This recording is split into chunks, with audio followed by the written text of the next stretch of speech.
Can you imagine having a child and her coming home with a moustache t-shirt that she thrifted on a secondhand shop?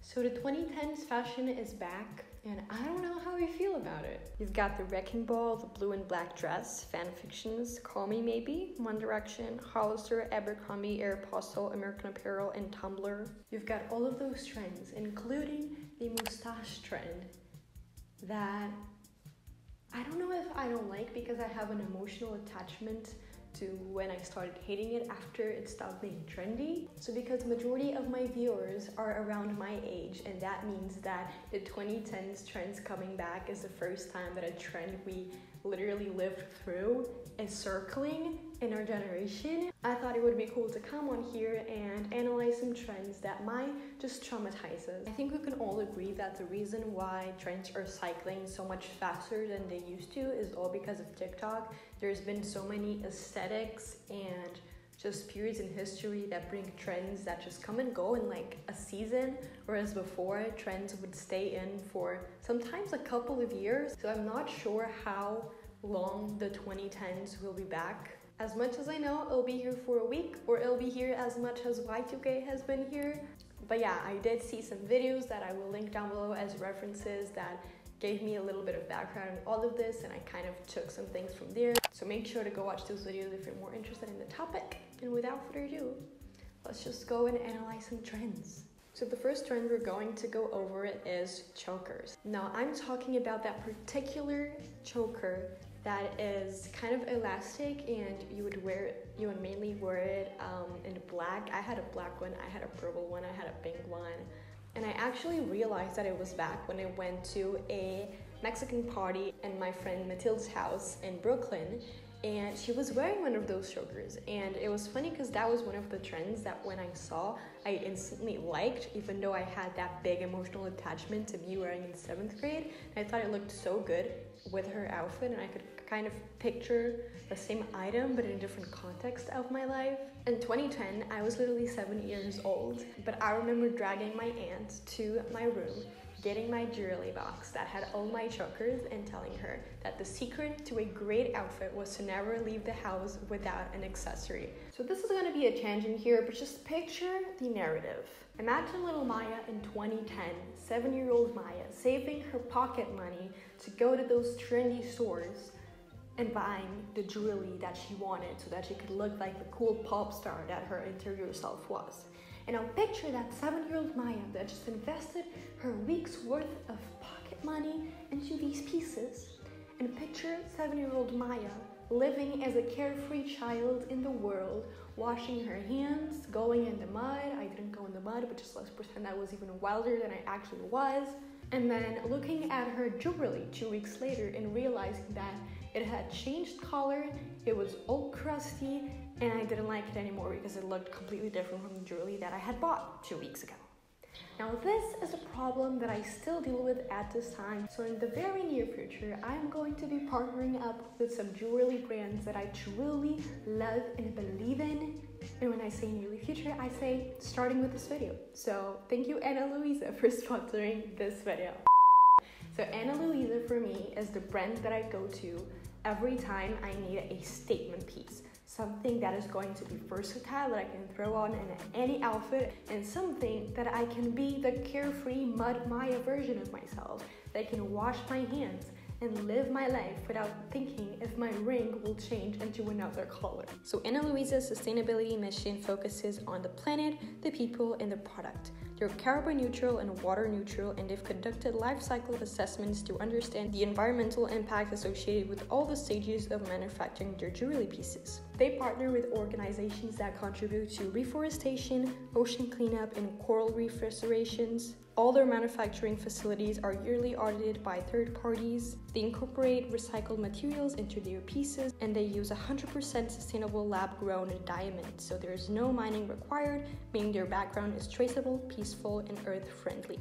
So whether you're looking to expand your jewelry staples or offer your mom or dad or sister or neighbor or friend a really nice piece, which I am doing, so mom, if you're watching this video, please click out right now. Please click out right now. So I chose some stuff. I chose 3 rings and 2 necklaces from their collections. The first one being this chain ring. I thought it was so unique. I also got this necklace set that's called Heritage.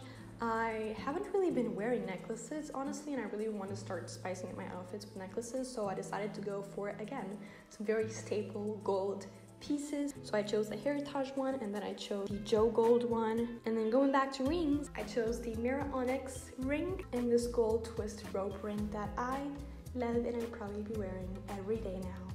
They've got speed delivery all over the world. So if you want to get yourself some pieces, make sure to shop through the link in my description box. And now with that said, let's just get back into the 2010s traumatizing trends. So if you lived through the chokers area, that probably reminds you of a very big era, which was the Tumblr aesthetic era. So Tumblr was a social media that still exists, and that was my first experience with like kind of coding a website, because I liked having my Tumblr feed different, and so you could like personalize your HTML or something like that. And it was anonymous, and we would just repost photos. The more edgy ones would even post their own photos, but I would say most of us would just be reposting photos, writing their depressing poetry. Mina Lee actually did a video about how problematic that whole situation was. Focusing on the aesthetics here, it was just a place for fishnet ties, Doc Martens, ripped knee black jeans.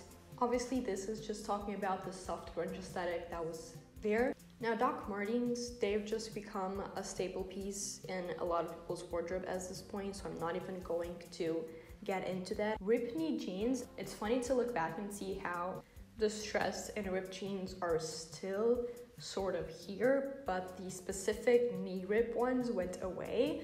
I guess people just were so heavily invested in them for like a couple of months that then they just got sick of it. I remember when I first saw this trend, I had 2 pairs of jeans, those like elasticy jeans, and I got a Caesar. I went out to my mom and I said, we're gonna be cutting holes in these 2 jeans. And she looked at me, and as a great mother she is, she said, okay, do you want to do it or do I do it? And I think I actually only did a rip on one knee the first time because I was kind of afraid of being too rocky and edgy when I went to school. I was probably in like 7th grade at that point. And then I went to school with them. I loved it. I got back home and I cut the other knee. But now that I think about it, that was a great trend because you didn't even need to buy the ripped jeans.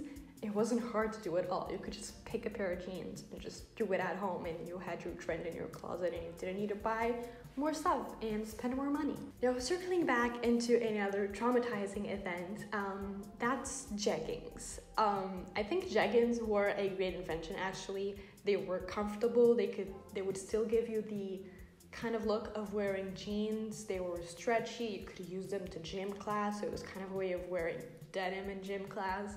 And it was more affordable. I remember that jeggings compared to actual jeans were much more affordable, but something about elastic jeans just doesn't do it for me anymore. Ever since mom jeans came back so long ago, I haven't really been able to wear skinny elastic jeans anymore. I have 1 pair of elasticy jeans, which are my flared black skinny jeans, but I only like wearing them because they have the big flare in the bottom. So I don't know how long I would have to see jeggings everywhere to start loving them again. And honestly, that age was just the age of elastic pants.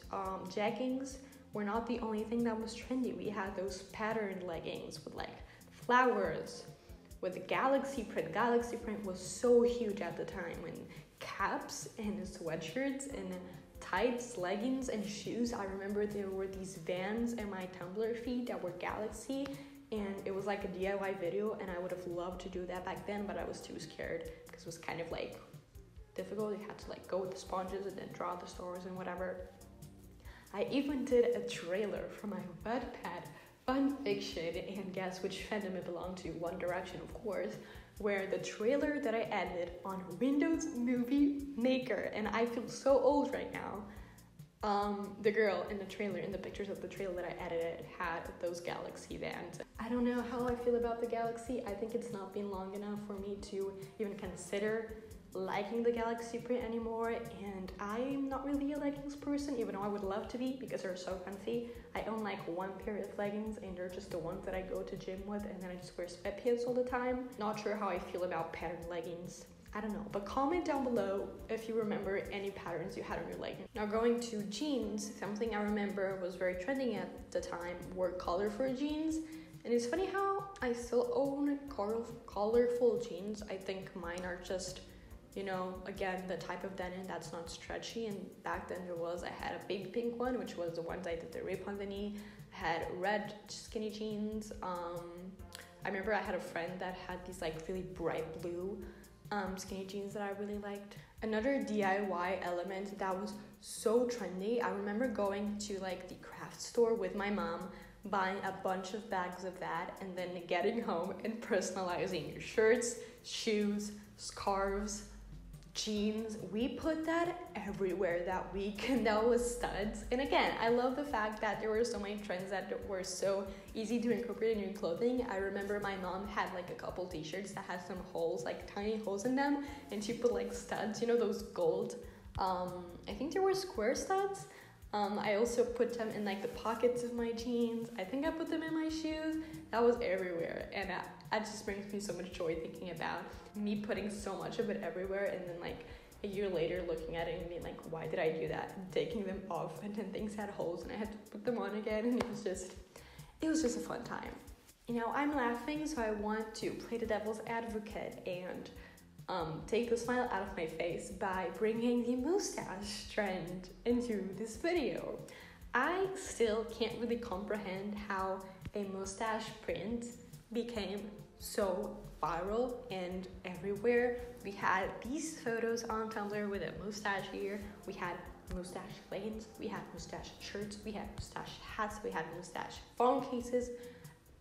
I don't think, and correct me if I'm wrong, since then there's been a freaking element. If you take like stars and hearts, which are super like long-lasting shapes, I would say, I don't think there's been like a weird element that has been so prevalent in prints and fashion since that time. I don't know who invented or thought of the idea of putting mustaches everywhere. It's the most random thing that anyone has ever done in fashion, but it was viral, and it wasn't a quick trend like nowadays. It stayed for like at least a year or two.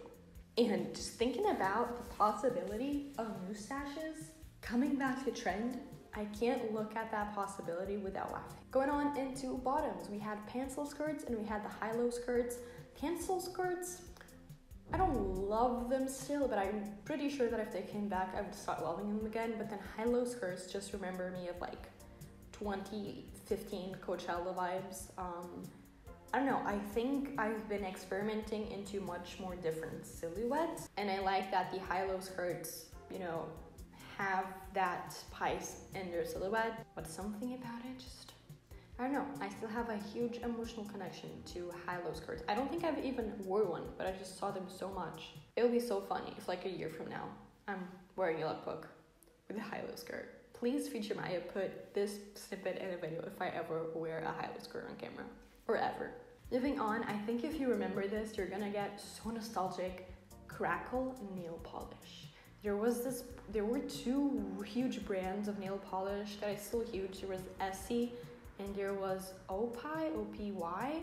I had like two nail polishes from OPY that my mom got from like an aunt or something, and I remember they were so expensive for a nail polish, so I felt so bougie.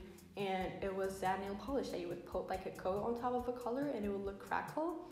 Oh, I had forgot about that until I saw those reference videos, and the nostalgia that gave me, oh my god. Now we're finalizing this with a trend that didn't go 100% away, but has always been deeply hated by me, as much as a fashion irrelevant trend can be hated, because I don't really care, and if you wear them and you rock them, just go. I just personally have never liked it for me.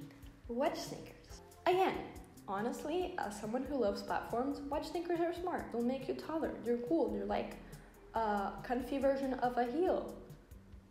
But it's just never clicked for me. And yeah guys, that was all for today's video. I have rambled so much and I actually got so much joy out of doing this because I really feel like it's the first time where I get to talk about things from the past and trends. So it was really fun. Comment down below which one of these trends you think are most despicable.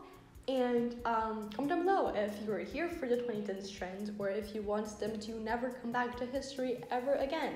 Can you imagine having a child when you're like 30 and her coming home with a moustache t-shirt that she thrifted on a secondhand shop? If that ever happens to me, I will throw myself out a window. I hope you liked this video. I hope you liked this little analysis. Once again, go check the reference videos that I saw because they were damn cool. Give this video a like, follow Mayazine on Instagram and my personal Instagram. Follow Mayazine's playlist on Spotify if you want to listen to the music I use in these videos. Don't forget to click the link in my description box to go shop at Ana Luisa and get your pretty staple pieces. Subscribe to the channel. Turn on the bell notification. Send this to a friend that you've had since 2010 or a friend that is obsessed with fashion. And I'll see you guys in my next video. Bye!